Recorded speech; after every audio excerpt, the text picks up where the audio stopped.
जे मानाव गिदिर रन्जन दैमारिखौ जे गोदानै आरोबाव गुवाहाटी हाइकर्टआ जे डेथ सेन्सन होबाय आं जोबोद दुखु मोनबाय बिखा गावबाय दिनै मन्थ्रिनि लिंथुमनायाव जे आलादा बड'लेण्ड रायजो सोरजिनायनि थाखाय देबरगाव जे सुमुगौआ जाबाय आं जोबोद मोजां मोनबाय गोसोआव खुसि मोनबाय दा बड'लेण्ड सोमावसारनायनि जागायजेननाया बड'फा उपेन्द्रनाथ ब्रह्मनि समाव देबरगावनिफ्राय जागायजेनदों बिथाङा जोंनि जायगायावनो थानानै देबरगावआवनो थानानै आलादा बड'लेण्डनि दाबिनाय डिभाइड आसाम 50-50 बे स्ल'गानखौ बे जायगानिफ्राय होजेनदों देबरगावनिफ्रायनो ओंखायनो बे मोनसे हिस्ट'रिक मोनसे सुबुंगौमा बियो आरो लोगोसे दिनै बेयाव मोनसे साखि बादि जाबाय जे बड'फा उपेन्द्र ब्रह्मआ जेब्लानाखि रुंसारि जायो बे रुंसारि जानाय समाव बिनि गोथै सह'खौ बे फोथारावनो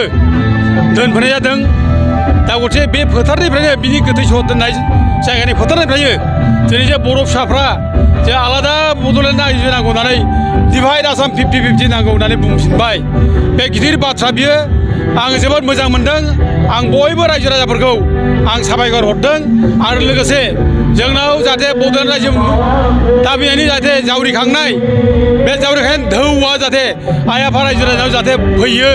बबे जाहाथे जावरिखांफिनो आं बेखौ बयबो रायजो राजाखौ खावलायहरो बे जोंनि सोमावसारनाया खुनु राजनिति हान्जानि खैसार नङा बे असे दाबि बियो बड'लेण्ड रायजो मोननाया बे जोंनि अधिकार बे संबिधानाव दंखायो आरो जोंहा बड'लेण्ड रायजो मोननायनि जा हिस्ट'रिक मोनसे बेकग्राउन्ड स्ट्रं बेकग्राउन्ड दं जोंहा लिंगुइस्टिक बेकग्राउन्ड दं जोंहा जिअ'ग्राफिकेल बेकग्राउन्ड दं जोंहा गतिके जोङो आलादा रायजोखौ बड'लेण्ड रायजोखौ जोङो मोनगोन आरो बेयो नंखाय बे माने राजनितिनि मोनसे खैसार बे नङा बियो आरो बे बड'लेण्ड रायजोआ बयनिबो बर' फिसानि बिखा बिख्लोआव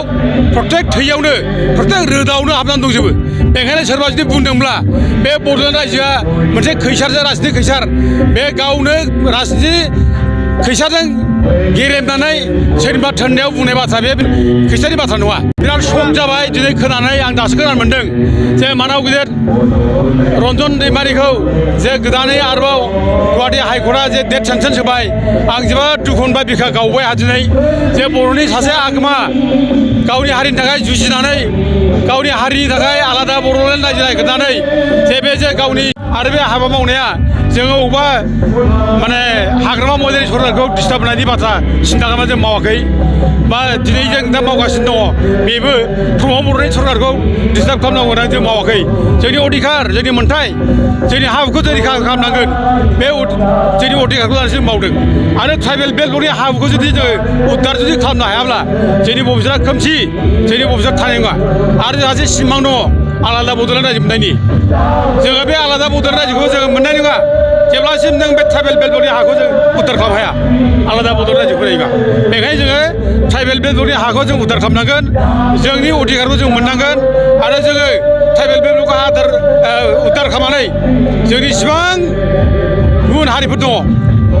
जायफ्रा ट्राइबेल बेल्टआव इलिगेल हाबनानै दङ बेखौ होखारनायनि बेब'स्थाखौ जोङो सरकार लानो थाखाय सरकारखौ नारसिनबाय थागोन आरो बेयाव माने इउपिपिएल सरकारनि बाथ्रा जेबो गैया बाक्सा जिल्ला खख्लाबारि हजुआ सकनि के रडजों थांनाय लामायाव थानाय एमबि रिफाइनिं हाउसआव मबाइल ग्लास गावनायखौ गोरलैयैनो फाहामनो हानाय गोदान असिए मेसिन लानानै फैदों। नोंथांमोना खम बेसेनावनो गावनि मबाइल ग्लास बायनायखौ एमबि रिफाइनिं हाउसआव फाहामनो हागोन।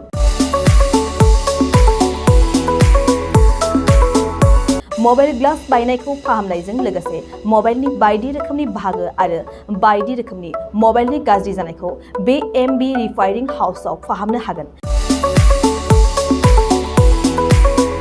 बायदि रोखोमनि mobile glass, mobile tempered, mobile charge, headphone, pen drive, memory आरो mobile battery, computer, mouse, computer keyboard आरो मबाइलनि बायदि रोखोमनि बाहागोफोरखौ मोननो हागोन।